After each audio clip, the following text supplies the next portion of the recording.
The landslides and floods of 14th August 2017 devastated a large cross-section of Freetown.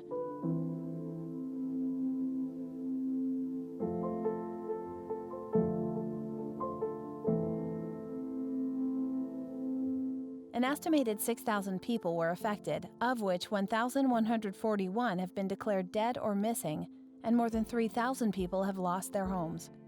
It's devastating for a country to lose 500 as a result of an incident that occurred on just one day.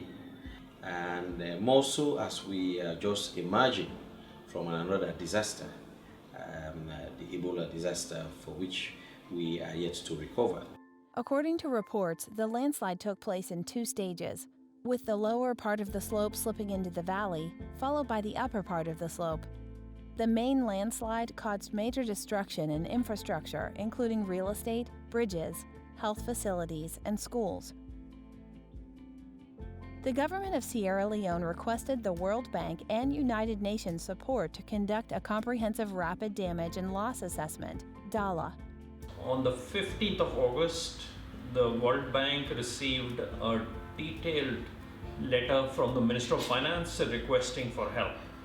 And he asked the bank for 2 things. First, he asked the bank to conduct a disaster and loss assessment. And secondly, he asked the bank for financial support. The purpose of DALA was twofold.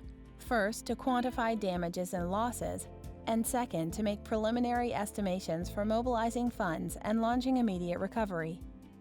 Immediately the incident happened, the World Bank came in with a team of experts working in collaboration with national staff to do a damage and loss assessment.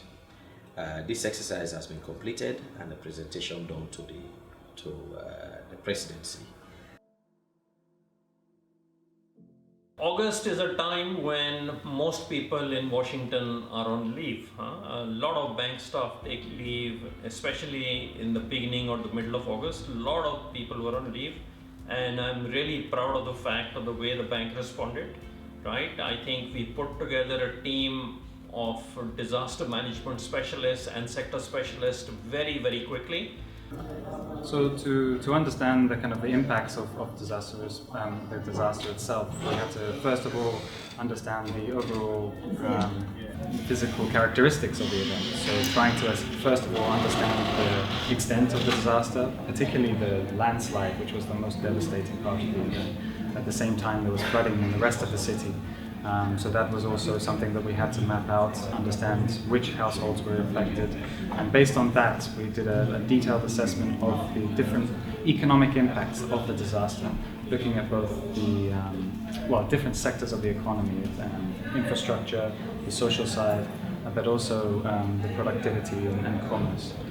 There was also a macroeconomic assessment done that kind of looks at the broad overall economic impacts of the disaster. The report intends to help the government formulate a strategic recovery plan, mobilize and prioritize resources. What was very unique about this report is that we really used a lot of high-tech, high technology in dealing with the disaster. The World Bank is now providing support and funds to the government to effectively plan, coordinate, and finance the recovery efforts, and to mitigate risks of such disasters in the future. The World Bank is putting up to $25 million support to the government. This includes a $10 million budget support, another $10 million in terms of an emergency investment project, as well as up to around $5 million of support in the health sector, building on existing projects. There are some very, very good lessons learned. Number one is that yes, the bank can respond, right? Second, the bank is very well placed to provide the financial support the government needs.